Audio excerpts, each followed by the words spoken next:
Halo semua. Apa kabar untuk hari ini? Semoga harimu selalu menyenangkan ya bro. Selamat datang di channel YouTube saya. Tolong dibantu subscribe, like dan share ya, supaya saya terus semangat bikin kontennya. Wakakakak. Reincarnation of the Strongest Sword God, Chapter 33. Chapter 33 mengubah dari arogansi ke kerendahan hati. Satu penampilan Xiao Yuer mengejutkan semua orang yang hadir. Setiap pemain yang hadir tahu siapa Xiao Yuer. Bagaimanapun, dia adalah teman party Dewi. Ditambah dengan kecantikan dan kemurnian Xiao Yuer, dia tertanam kuat dalam ingatan semua orang. Namun, mengapa gadis murni seperti itu mengundang noob? Lebih jauh lagi, yang lebih sulit untuk dibayangkan adalah orang yang mengundang noob bukanlah Xiao Yuer, tapi Dewi, salju yang lembut. Siapakah Gentle Snow? Dia adalah Dewi Salju yang diakui publik di dunia game virtual. Ada banyak Perfects yang ingin mendekatinya. Bahkan ada bayi dana perwalian yang telah menawarkan 10 juta kredit hanya untuk makan bersama Gentle Snow. Namun, orang itu bahkan tidak menerima sepatah kata pun darinya. Scrum, bayi dana perwalian itu secara alami marah. Karena itu, dia berusaha untuk membalas dendam dan mengubah Gentle Snow menjadi miliknya. Namun, beberapa hari kemudian, bayi dana perwalian ini tercengang. Ayahnya, seorang yang kaya raya, tiba-tiba menjadi seorang yang miskin.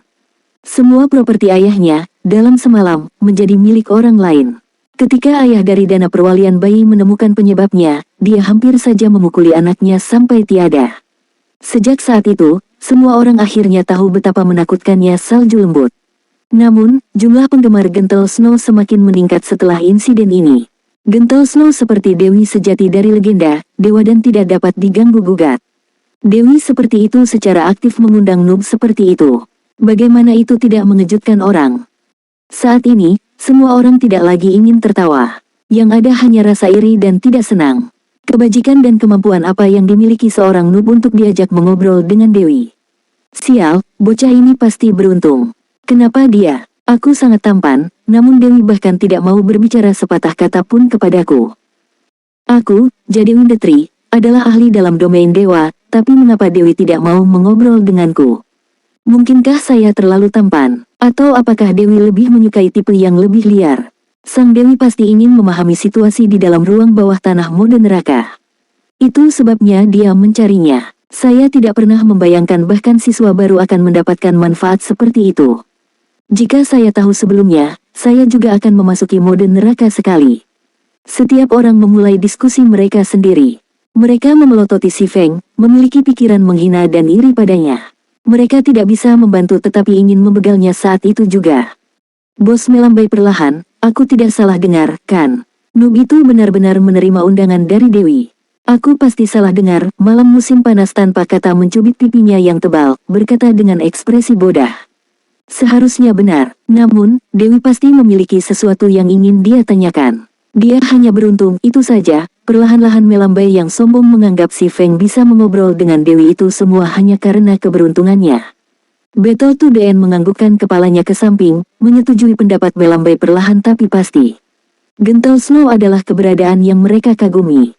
Mereka adalah orang-orang dari dunia yang sangat berbeda. Belum lagi mengobrol dengannya, mereka sudah merasa sangat beruntung hanya dengan berada di hutan kematian dengan salju lembut. Tepat ketika semua orang mengira si Feng akan dengan bangga menyetujui undangan itu, si Feng malah memberikan jawaban yang kontradiktif. Tidak tertarik, aku sedang terburu-buru, si Feng berbalik dan pergi segera setelah menjawab. Dia sama sekali tidak peduli tentang Xiao Yuer di depannya, dan dia bahkan kurang peduli tentang undangan Gentle Snow. Sekarang desain tempat ada di tangannya, dia hanya kekurangan biji. Semakin cepat garison armor muncul, semakin besar pendapatan si Feng. Jika dia melewatkan kesempatan besar ini, dia akan kehilangan sejumlah besar koin. Blackie sangat bersemangat ketika dia pikir dia akan bisa mendekati Dewi. Jawaban si Feng, bagaimanapun, hampir membuatnya gila. Pasti ada saraf yang salah posisi di dalam otak si Feng untuk menolak undangan itu. Bukan hanya Blackie yang tercengang, bahkan Xiao Yuer terkejut tak bergerak. Itu adalah pertama kalinya dia bertemu dengan seorang pria yang benar-benar menolak undangan Sister Snow. Banyak pria memohon untuk undangan seperti itu, namun semuanya tetap dengan tangan kosong. Mungkinkah pria ini bodoh? Ayo pergi. Apa yang kamu impikan? Dia berbalik dan bertanya kepada anggota partainya yang tidak bergerak ketika si Feng menemukan tidak ada yang mengikutinya. Saudara Feng, itu undangan dari Dewi Salju. Tidakkah kamu akan memikirkannya lagi? Blackie meminta. Pikirannya saat ini sedang berbatasan dengan kegilaan. Pada saat yang sama, hatinya terus berdoa agar si Feng segera setuju. Peluang sebesar itu tidak mungkin didapat di masa depan. Saya sudah mengatakan saya tidak punya waktu, jawab si Feng sambil tersenyum. Si Feng menjadi tidak bisa berkata-kata ketika dia melihat mata Blackie yang penuh doa. Tidak peduli apa, rasa hormat Blackie pada Dewi Salju tidak akan berubah sedikit pun. Saat ini, Gentle Snow dan Zhao Yueru berjalan mendekat. Dibalut armor plat putih keperakan, Gentle Snow tidak diragukan lagi merupakan fokus dari seluruh Deathly Forest. Mata semua orang tertuju pada tubuhnya yang melengkung sempurna, mulut mereka mengeluarkan air liur. Tidak ada yang membayangkan Gentle Snow secara pribadi akan muncul. Kecemburuan dan kebencian semua orang terhadap si Feng semakin tumbuh. Anda bisa merasa nyaman. Saya tidak akan menyia-nyiakan terlalu banyak waktu Anda. Peralatan perunggu ini bisa menjadi kompensasinya, Gentle Snow dengan hati-hati memperhatikan si Feng. Dia menemukan si Feng memang berbeda dari orang lain. Meskipun si Feng memiliki penampilan yang khas, tubuhnya memberikan perasaan tenang dan mantap. Ada juga aura pembegal samar yang memancar dari tubuhnya. Temperamen seperti itu hanya bisa diasah setelah mengalami pertempuran hidup atau tiada yang tak terhitung jumlahnya. Salju, Zhao Yueru kaget. Dia tidak pernah berpikir Gentle Snow akan menganggap si Feng begitu tinggi. Matanya yang indah dengan enggan menoleh ke arah si Feng. Alisnya sedikit berkerut, dan dia berkata dengan nada menghina, menurutku orang ini tidak layak untuk sebuah peralatan perunggu, bagian terbaik dari Grey Equipment. Mereka sudah bersikap hormat dengan mengundang si Feng untuk mengobrol. Namun, si Feng tidak hanya tidak menghargai kebaikan mereka, dia bahkan langsung menolaknya. Jika orang lain menerima undangan seperti itu, mereka pasti sudah lama berlari untuk menjilat mereka. Ini adalah pertama kalinya Zhao Yueru bertemu dengan pria tidak menarik yang melakukan tindakan seperti itu. Dia sangat yakin si Feng punya rencana dalam pikirannya dan tidak ada yang baik tentang dia. Tidak perlu peralatan perunggu. Saya memiliki hal-hal itu, saya sendiri. Si Feng melambaikan tangannya, berkata dengan nada tidak peduli. Dia tidak pernah mencoba untuk menyanjung penyihir itu, untuk memulai, tetapi dia tidak pernah membayangkan dia akan berbicara tentang dia seperti itu. Namun, dia bukanlah hantu yang malang, dia tidak membutuhkan amal. Mata indah Zhao Yueru mengukur si Feng. Dia tidak bisa menahan tawa kecilnya, sambil bercanda berkata, semangat yang pantang menyerah. Anda jelas menginginkannya, namun Anda menolak untuk mengakuinya. Snow, orang ini benar-benar tidak tulus. Yueru, Gentle Snow dengan tidak sabar mengirim pandangan sekilas ke Zhao Yueru, mengisyaratkan dia untuk tidak berlebihan. Pertama-tama, merekalah yang berinisiatif mengirim undangan. Tidaklah pantas untuk meremehkan orang lain sekarang. Zhao Yueru cemberut, dia melirik ke arah si Feng, membusungkan puncak kembarnya yang sombong saat dia tanpa daya memalingkan wajahnya. Dia tidak mengira orang miskin seperti si Feng akan memiliki apapun yang mereka inginkan. Maaf. Tolong terima peralatan ini sebagai permintaan maaf. Gentle Snow mengeluarkan sabuk perunggu level 0 yang dimaksudkan untuk swordsman dan menukarkannya ke si Feng. Dia ingin mengakhiri masalah ini. Si Feng tidak menolak tawaran tersebut setelah melihat ketulusan Gentle Snow. Jika dia menolaknya, itu hanya akan menunjukkan betapa piciknya dia. Pada saat yang sama, dia akan menyebabkan Gentle Snow berpikir dia tidak ingin berdamai. Dia tidak bisa terus-menerus menolak kebaikan orang lain. Selain itu, dia memang kehilangan sabuk perunggu.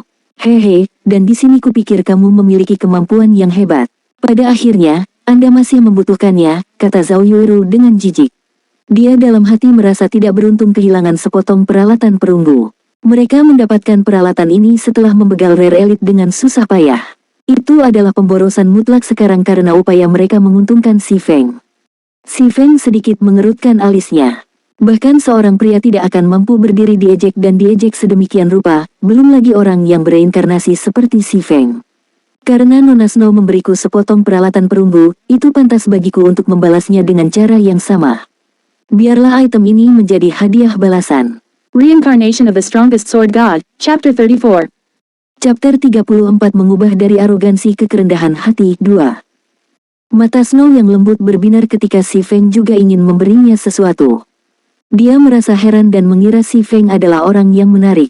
Si Feng bersikap baik, dan dia tidak sesulit yang dia bayangkan. Kamu memberi hadiah kepada salju. Apakah menurutmu Snow akan menginginkannya?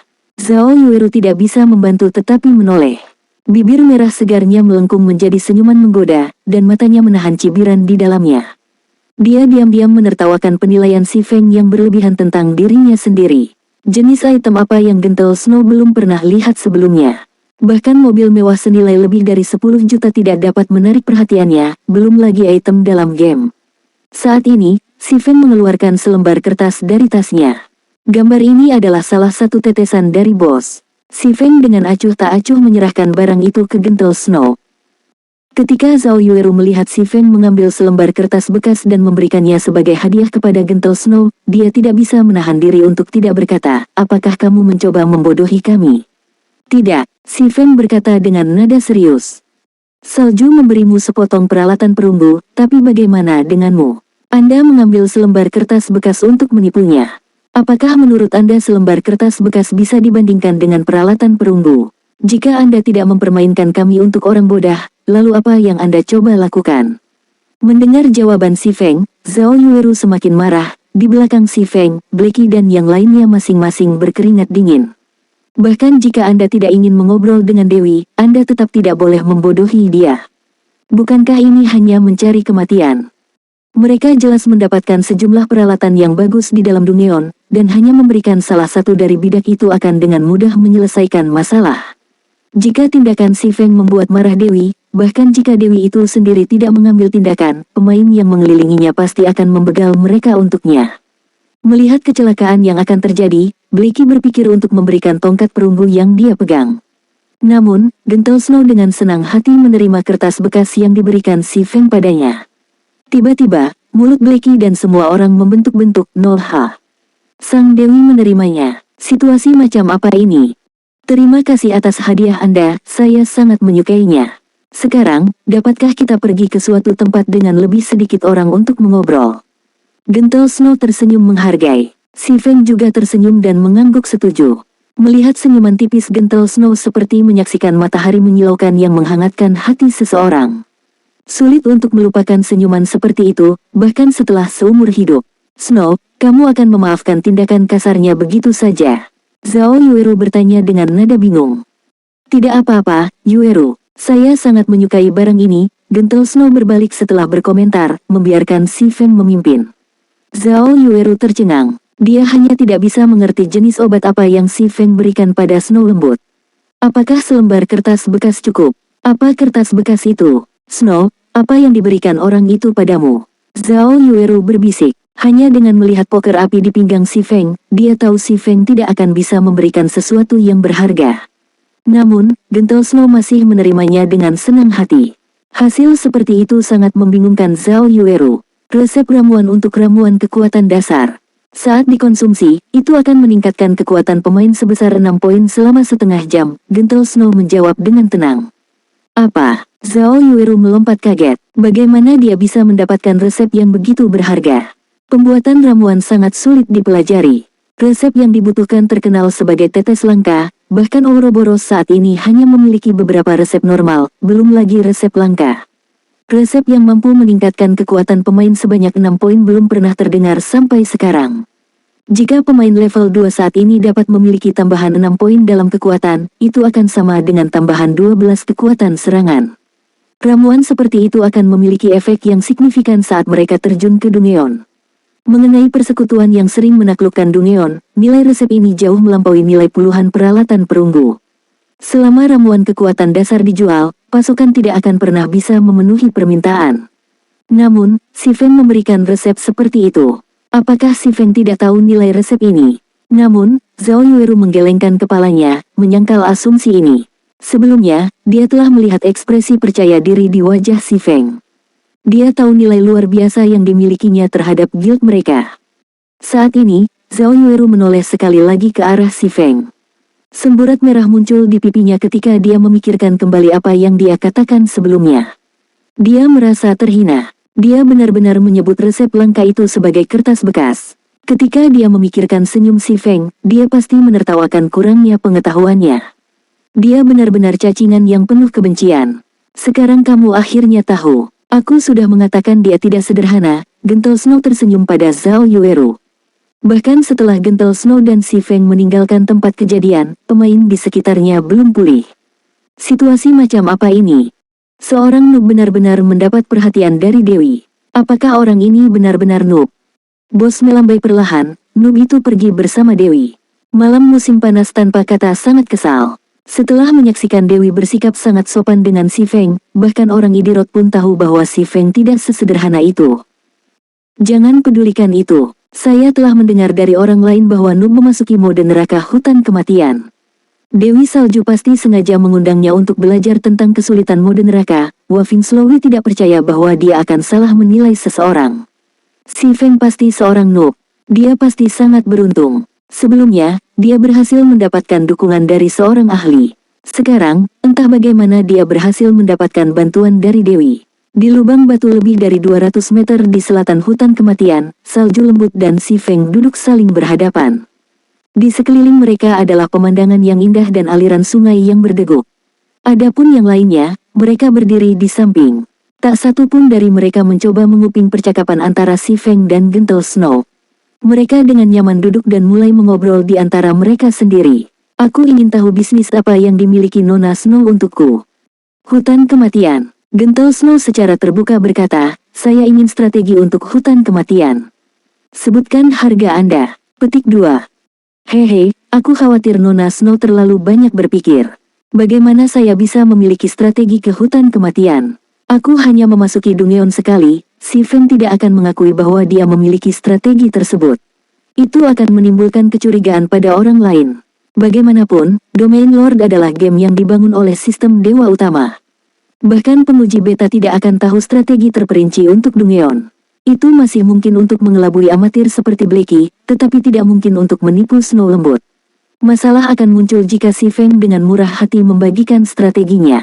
Gentle Snow tersenyum manis, matanya menyapu sekali pada anggota parti Si Feng sebelum dengan tenang berkata, jika aku tidak salah, peralatan yang anggota partimu kenakan semuanya berasal dari mode neraka di hutan kematian. Meskipun parti Anda memiliki satu atau dua pemain dengan teknik yang tepat, semua orang tahu Anda telah mengundang 3 noob level 1 sebagai anggota sementara. Parti seperti itu bisa masuk ke Hell Mode, dan bahkan keluar dengan equipment yang cukup banyak. Apa kamu pikir aku akan mempercayaimu jika kamu bilang kamu tidak punya informasi?